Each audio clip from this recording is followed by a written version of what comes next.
So I'll start recording, yeah. Well, hello yeah, everyone, good reminder. afternoon. Thanks. Fergus Dolan here from NALA, the National Adult Literacy Agency. You're all very welcome to our presentation from Mary Kenny today. It's on challenging and motivating ESOL learners. So just a tiny bit of housekeeping before Mary starts. If you've got questions, for those who've logged in the last few minutes, I know I'll explain that if you have questions, we'd like you to go to the questions option in your toolbar. So if you can't see that, your toolbar should be on the right hand side of your screen. And if it's semi-hidden, you can click on the orange box with the white arrow in it, and that opens out your toolbar. And if you go down to near the bottom of your toolbar, you should see the word questions there. And if you go to the right of the word questions, there's a little box with an arrow pointing upwards. If you click on that little box with the arrow pointing upwards, it'll open out your questions option into the middle of your screen. You can type in your questions there for Mary. And at the end of the presentation, I'll read out all the questions for Mary. So over to you, Mary. Good luck, and I'll be back to you in 20 minutes. Grand. Thanks, Fergus. Good morning, everyone. I'll click on this. Good morning, everybody. Mary from Dublin Dunleary ETB. Nice to see, well, I can't see anybody, but I know you're there because I've been on the receiving end of these webinars and I know how it works. Okay, what I'm going to cover is challenging and motivating ESOL learners. Okay, and this is an overview of what I'm going to talk about. The importance of materials and appropriate methodologies to challenge and motivate learners. I'm going to make reference very briefly to task-based learning and the lexical approach. Task-based learning, for those of you who know it, Jane Willis, and the lexical approach is Michael Lewis. Using authentic materials combined with task-based learning, I will be echoing what Angus covered, but in my own way. There's no two presentations the same. I will be reflecting on learning to motivate and challenging learners to improve. I think it's important for students to take time to think on how they can get to the next step and manage their own learning, especially in these times when they're at home and they have access to so much language that's around them. So we're going to look at goal setting and learning how to learn, and we're going to make reference to the European Language Portfolio. We're going to reference the CEFR or the CEFR, depending on how you want to pronounce it, and the self-assessment grids. They're available in students' first language. We're going to look at benchmarking progress and challenging learners, making them aware of where they are now and where they want to be. It's important to share that information with students. I'm going to look at online materials for self-study, and we're going to look at 8 different suggestions. I'm going to be in and out of this PowerPoint. I think I have about 11 tabs open, so you'll have to have patience. Okay, task-based learning. Language is learned by using it to carefully set up real-life tasks. Okay, and the emphasis there on real life. It reflects what they do outside class. Angus talked about surveying students to see how they use language, what their needs are. It's learner-centered, and the teacher is a facilitator, not a conductor of an orchestra with all the learning coming through the teacher. Okay, facilitator. The classroom activities are based around problem-solving tasks. To solve the problems or to achieve an outcome, learners need to communicate. They choose the language they need to use. And that's important. You don't go in and give them the language and spoon feed them. You give them an activity or a task, and they draw on the language they need to be able to fulfill the learning outcomes. The focus is not on the accuracy of the language used, but on the outcome of the task. After the task is completed, the grammar, vocabulary, pronunciation may or may not be focused on. In conjunction with that, the lexical approach, is the belief that vocabulary is the most important aspect of language. Things like collocations, idioms, fixed expressions. Collocations, are language chunks, words that go together. For example, heavy traffic, to have a bad cold, a heavy cold, idioms and fixed expressions. The more of this type of language students know, the more fluent and competent they will come across. For example, a fixed expression would be a very useful one. Sorry, I'm late. Sorry, I'm late. Not sorry for being late. Language is learned by noticing and learning chunks of language. Okay, and this is where it's really important to support students to notice, so that outside class, when they're exposed to lots of language, they're more resilient, and they don't feel the need to have to know everything. Learners work with authentic texts, not adapted or necessarily graded or simplified. Authentic texts, and I'll show you a little bit in relation to that. Learners work actively on their lexis. Lexis is vocabulary, noting down, underlying when they use. Okay, so students are actively using, actively recording vocabulary so that they can use it later. Okay, some examples of authentic material. Here we go. Okay, I'll reduce this a little bit inside to fill. It's important when you're out and about that you recognize materials, the potential of materials. I saw this. I was teaching in Lucan and I saw this was something I could use in class. I brought it into class and students were inspired because it was recognizable, it was relevant. They shop in this shop. They know it's SuperValu, their local shop. So once I showed it to them, they saw it was a Lucan shop. The conversation started immediately, and that's really the goal of language learning, for students to actually use language. You could spend all your time setting up activities, but if students don't engage, if they're not motivated by the choice of materials you use, then they won't learn. Okay, if you were in front of me, I'd ask you in groups to say how you'd use this in class, and you come up with ideas, because no one piece of authentic material can be used in the same way by different people. Okay, you'll all have ideas in relation to this. Okay, you can see it's the layout, a map of a shop. And it struck me actually when I was looking at this that nowadays nobody really asks for directions. We all use our phones, we use Google Maps. So this is an ideal opportunity if your phone battery dies that you might actually need someday to ask for directions. So this is a way to simulate that. For example, an activity with this could be to give students 5 items that you want them to find in the shop. For example, where's the milk? Can you see my cursor? It goes up here to the top. Dairy. They have to understand the word dairy to know that that includes milk, yogurts, cheese, whatever. Okay. You could say, you could give them, like, one student could be an employee, which is a very likely scenario, and another student could be a shopper, and they have to have a conversation about where something is in the shop to be able to guide students. For example, where are the eggs? Down the very back of the shop, you've passed the fruit and veg, you'll see it directly in front of you. Okay, and they'd make reference to the first aisle, the second aisle, the third aisle. When you're looking for other things, you could bring in some items or show students pictures of items and ask them where they would find these items in the shop. Can you see there's minerals there? You could show them Coca-Cola. Where would you find the Coca-Cola? And the third aisle up, on the left, on the top shelf, bottom shelf. This is useful if a student is working in a shop or is visiting a shop. That conversation is a real conversation that could happen. When I was using these materials, students were asking about SuperScan and what's all that about. And we had a conversation about using the self-service checkouts as well.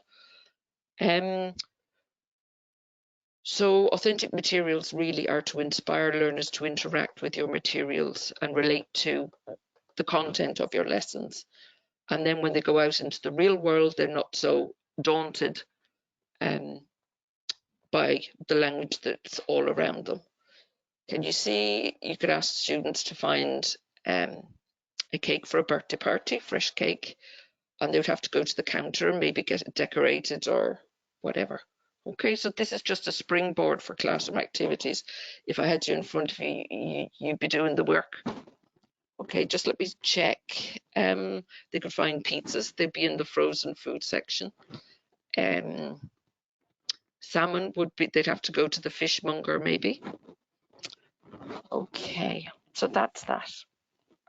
Other authentic materials that I have used in class would be, for example, relating to houses. I've showed this to students.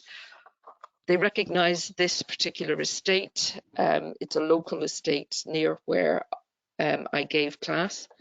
What we talked about when we looked at this was location, amenities in the local area. One student actually said she went to rent a house in this particular housing estate. We talked about having a green.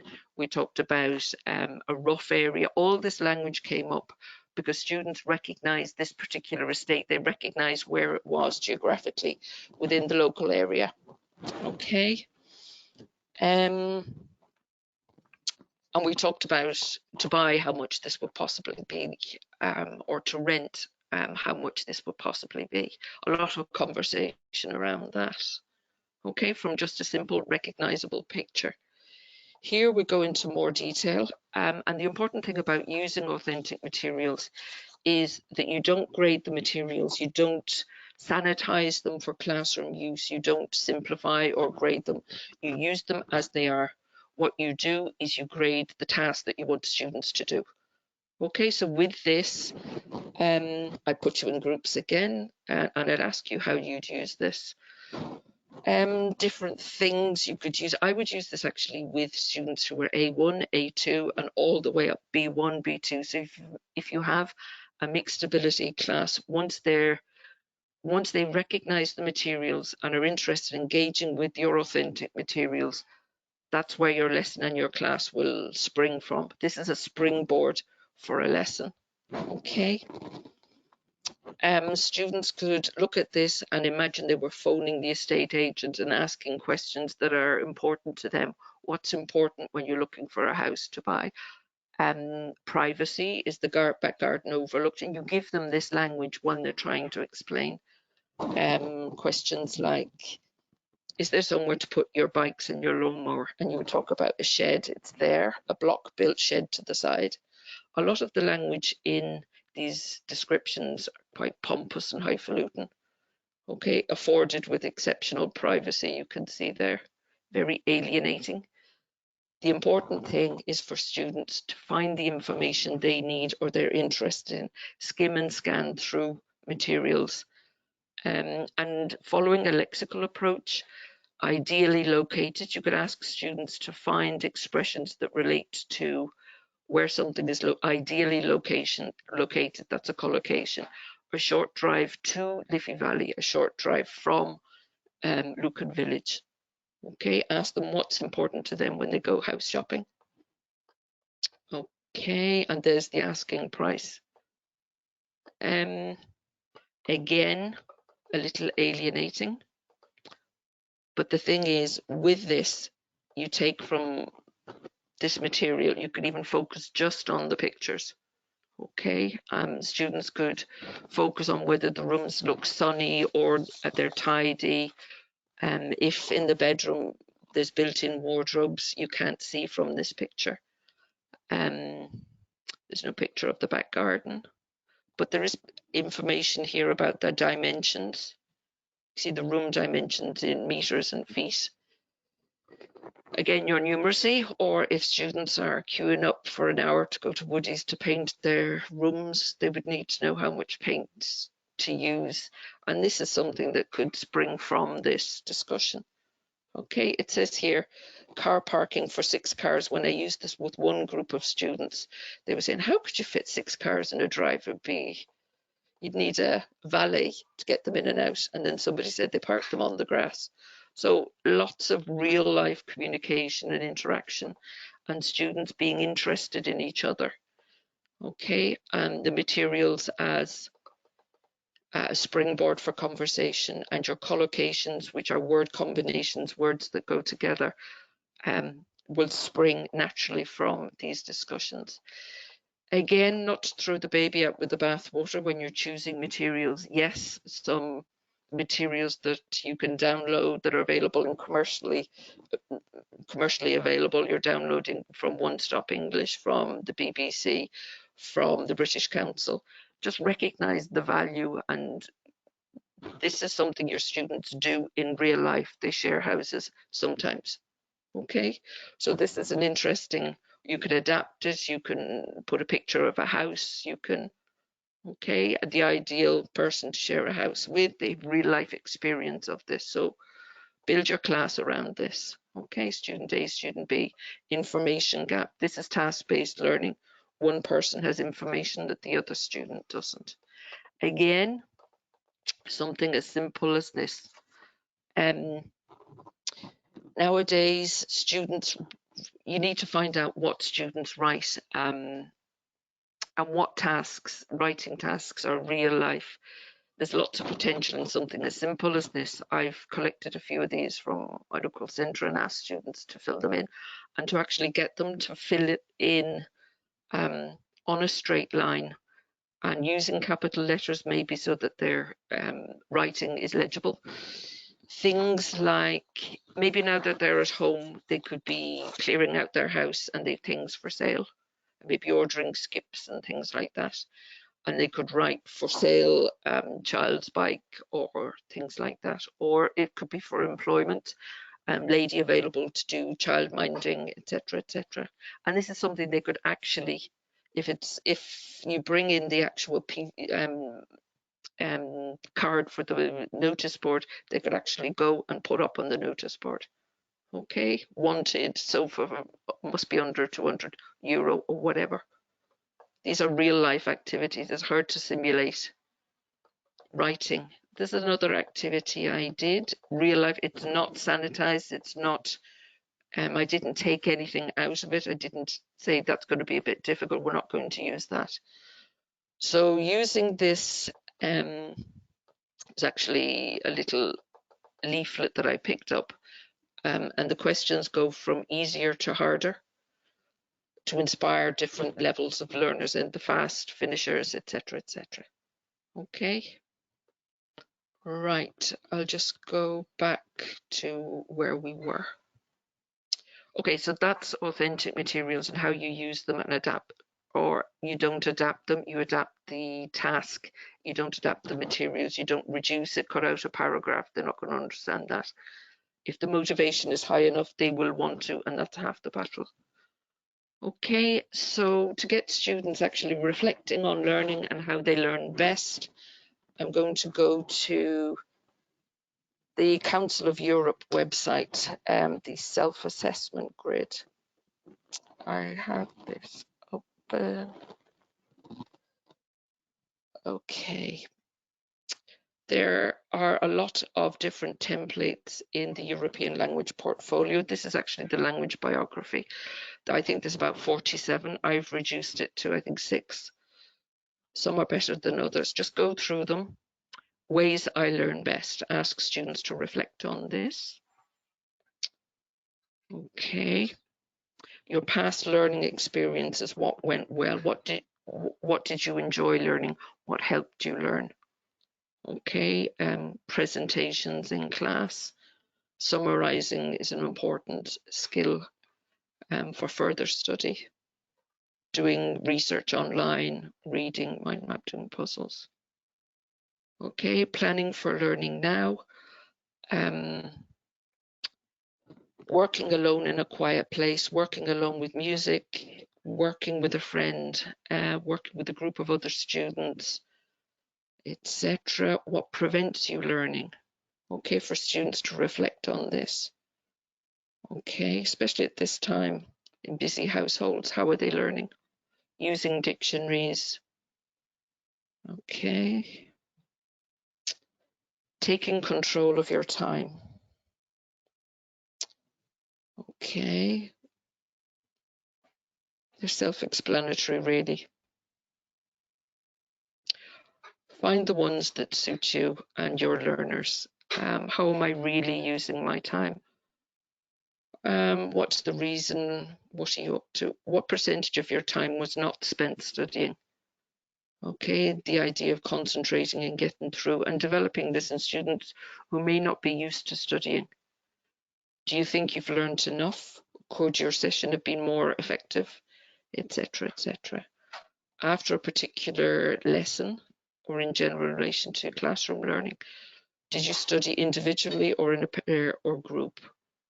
Some questions there. Making notes in class, empowering learners to take control of what they're doing. How will you remember new information? What did you enjoy learning and why? Okay, so as you can see, that's page 47. I've selected a few for you. Okay. So that's the European language portfolio.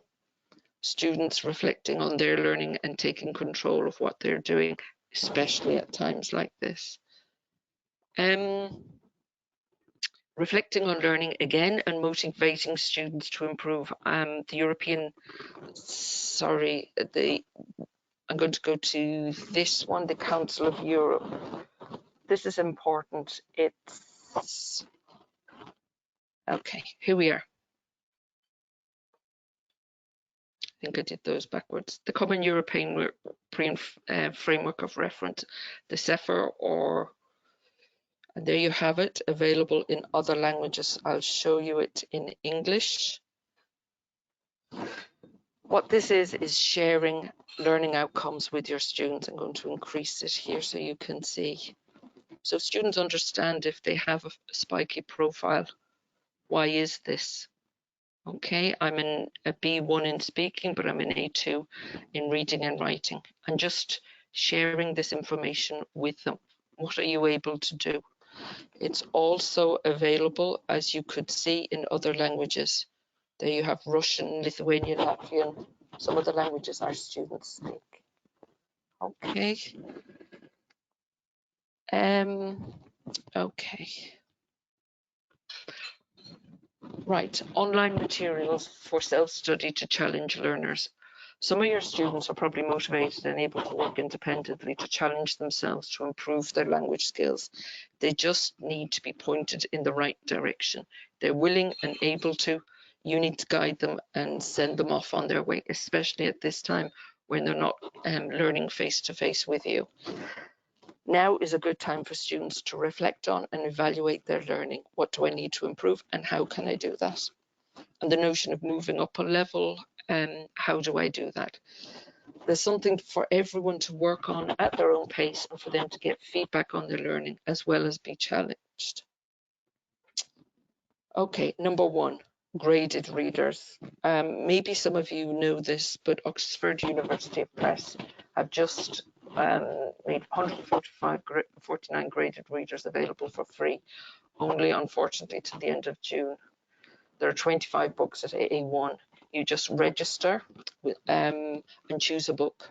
I'll show you. It's best if I just give you a demo because this is really useful. Okay, you sign in and register. I've signed in. These are the books at A1, books at A2, B1. They're the same as the paperbacked ones. I'll go up here and I'll show you the reading diary. Oh, typical. Okay. Hopefully this will work. It's been a bit contrary. Okay. Okay, you can see the bookshelf, which is the list of books. The reading diary I want to show you in particular. Books I have read. Okay, and how long, the number of words and the time spent reading. Okay, I spent 6 minutes on a book. I'll explain. That's the book I've read. Sorry. And you see there's a panel there if I can move up. Okay, these are the ones I'm in the middle of, 76%, 43, 3%, etc. So that's my reading diary. You can get a reading certificate for the books you've read. There, I've successfully completed one book. I've read 6,000, and it indicates there the level I've read at. I read it in 6 minutes. I'll go back and show you what that means. Go back to the bookshelf. Okay.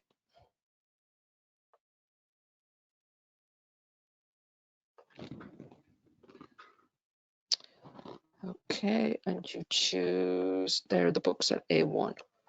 Okay, these are short stories.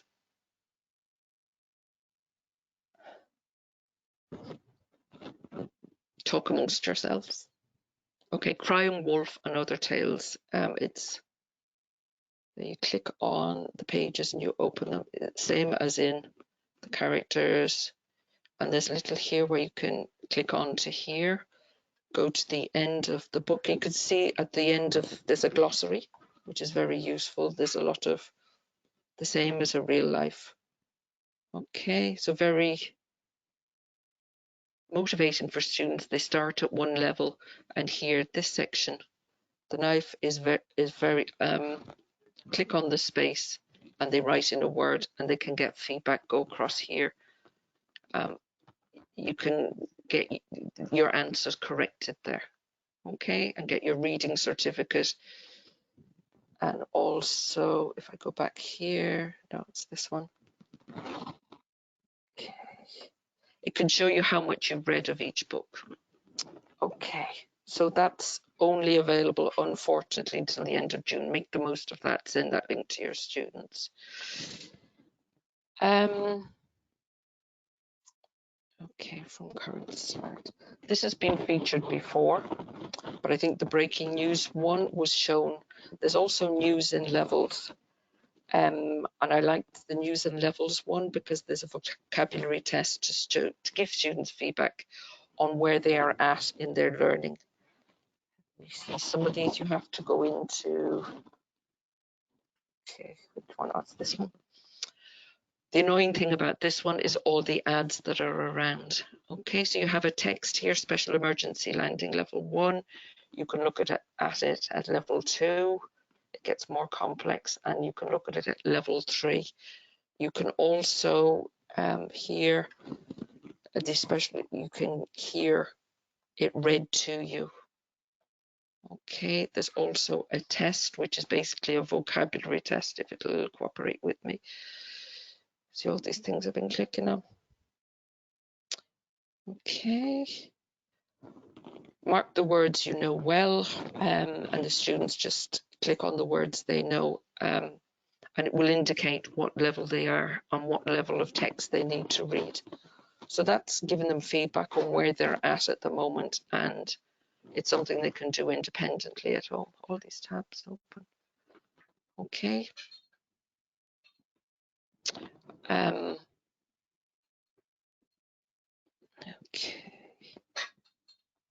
Okay, the original text is there, and there's lots of different texts that students can read. Lots of ads, though, as well, really annoyingly. Okay, and here, if you click on, you can read and listen simultaneously. Okay, right, and also this is useful. What do you think? Bearing in mind that everybody is going to write a comment is also, I don't know what that's about, always also a language learner. So you could ask your students to give feedback and write a public comment on what they read, whether they're comfortable or not with that. That's a discussion you could have with them. Okay, so that's real life news. Also, there's a new app out. It's called Lyrics Training, and it's really good. It's free. You download it free from the App Store, and it's specifically for English language learners. What you do is you choose a song, decide on a level. I think it's beginner, intermediate, and advanced, and then do a gap fill multiple choice exercise. Then do a karaoke version of the song. I did perfect as a beginner.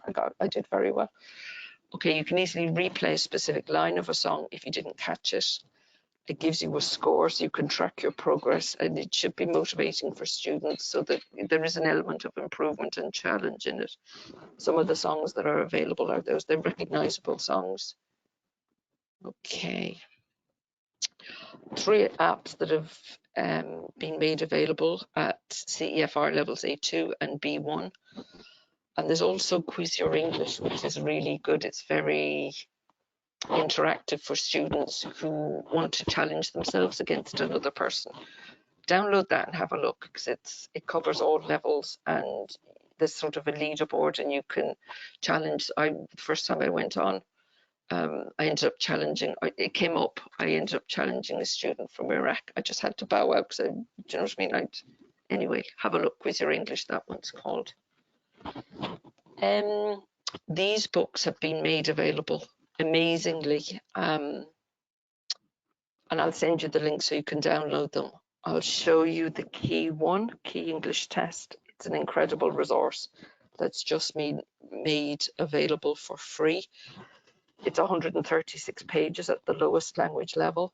You can see there the content, health and exercise. You can dip in and out yourself of these books. They've texts and all sorts. The conversations, there's listening. You can download the audio too. That's been made freely available. A really useful resource. There's vocabulary there. Okay, and the answers if you need the answers. Most importantly, for me anyway, you have the tape script or transcript, whatever it's called there.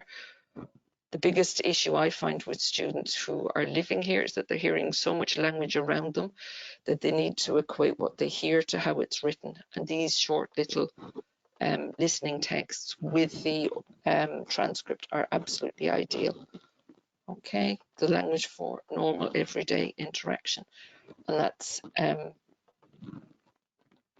CAT, Key English Test, Key. Okay, so that's available. I'll send you the link so you can download that. Either you can send it, it's all the way up to C1 is also available. If you get students who want to go to college and just are very motivated and willing and able to learn on their own. Okay, something you can send out or you can use it yourself, but there it is for free. More vocabulary development. This is English Profile. Okay, I have this open. That's this. Okay, what you do with this, you choose a language level, A2, B1. I'm going to choose A1. You choose education, or there's the drop-down menu there for the topic. Okay, you can set it for homework for students that you don't have to register, sign in, you go straight to the website and off you go. You do a search here, and here all the vocabulary related to the particular language level comes up. So students know that the level that they're learning at. Okay, so we'll look at class. Okay, we'll get the details. Here you have information for your A1 level learners. You know it's a noun. You have the pronunciation, the IPA, International Phonetic Alphabet. Class, there you go.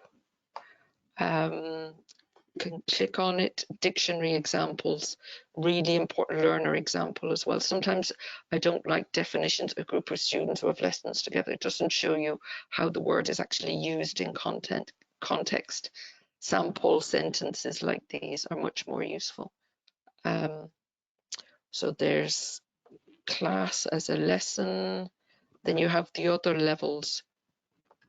Okay, you can click in and see one is classed as, okay, to put something or someone in a particular group according to their qualities. If your students are exposed to language, they might be in a class and you're preparing materials for them at a particular level, but maybe they know some words at a higher level and they can say, well, no, look, I know A2 level and even B1, I'm well able. So it's very motivating for them to test themselves. Okay, and then you go back to report, don't go back on the, okay. Even you could prepare your lessons using this. You could say next week or for the next 4 lessons, we're going to be working on the topic of crime or whatever here. And you can say, this is the vocabulary I want you to look at in preparation, as opposed to doing it for homework, but in preparation for the class.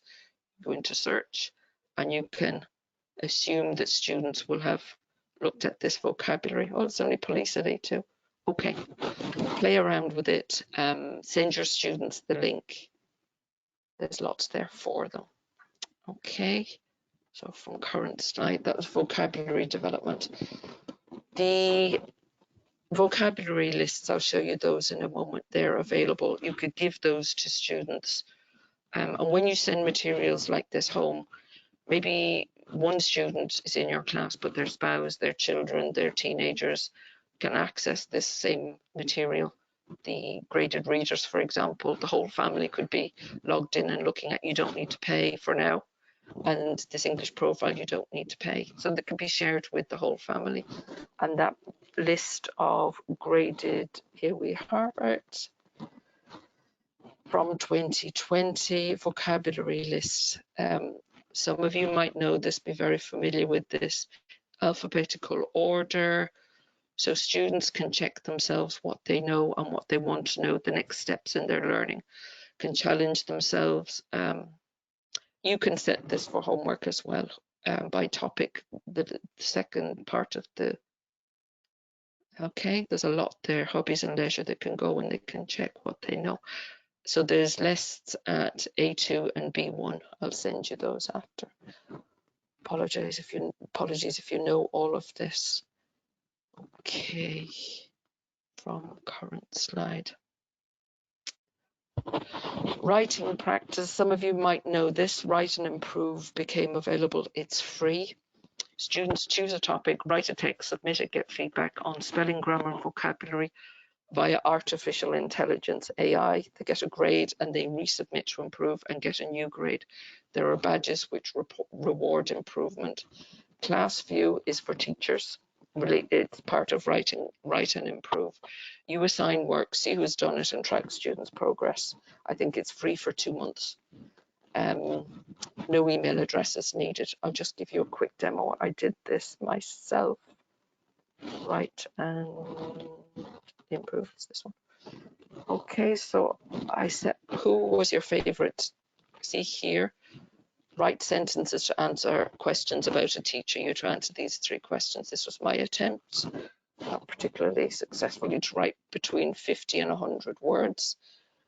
It tells you as you go and how many words you've written, you submit. Over here, it gives you feedback. You can click on, give me. Okay, at the end of this word, perhaps gave is better.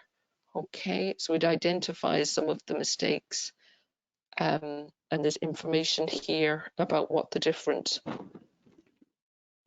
feedback level, sentence level feedback. This sentence could maybe be improved. It doesn't tell you how to do it, but it indicates there's a problem in the same way a teacher would. So basically you're redundant. We're not needed anymore. You can also, in the teacher's view, in the class view, you can also give feedback on the same. Okay, so that's Write and Improve artificial intelligence. Okay. I made loads of mistakes when I was doing that deliberately to see how the AI worked. And there's a tutorial there to explain to you how it's used. Just one more thing, the next one, TED Ed. Short 5-minute videos organized by topic if students have a particular professional interest. Some of your students have degrees and they have prior lives of learning that's not maybe reflected in their language level or in the class they're currently in. These are some of the topics that students can read about. How do lungs work? You can see private school, and they would generate discussion. 5 dangerous things you should let your children do. 3 ways to destroy the universe. How much food can you buy for actually it's $5 around the world. Okay, I'll show you that. That's the last one. Okay, that's here. Okay, and these are the length of the videos. I set some of the tabs. Okay, I'll go up to the top. It's hard to scroll up because there's something there on the right. Okay, you can choose the subject. Very adult topics. Okay, maths, philosophy, and religion. You can you go into arts, visual arts, performing arts, the value of the arts. Okay. And some of the topics there, you can set them, the number of words. There's a few different ways you can screen the materials you want students to. There's some of it. And it's just the evolution of the book. I'm sure there's somebody who's interested in this. Okay.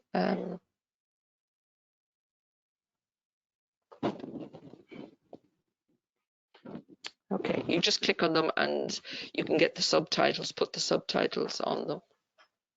Okay, you just register and sign in. They're freely available, but they are not simplified. This material is not graded, but it is short, and you can put subtitles on. With some of them, you can put subtitles on in other languages. Okay, right. I'll leave you with that. Okay, so that's me done. Whistle top tour. Mother got a 45 or 40 minutes. Fergus.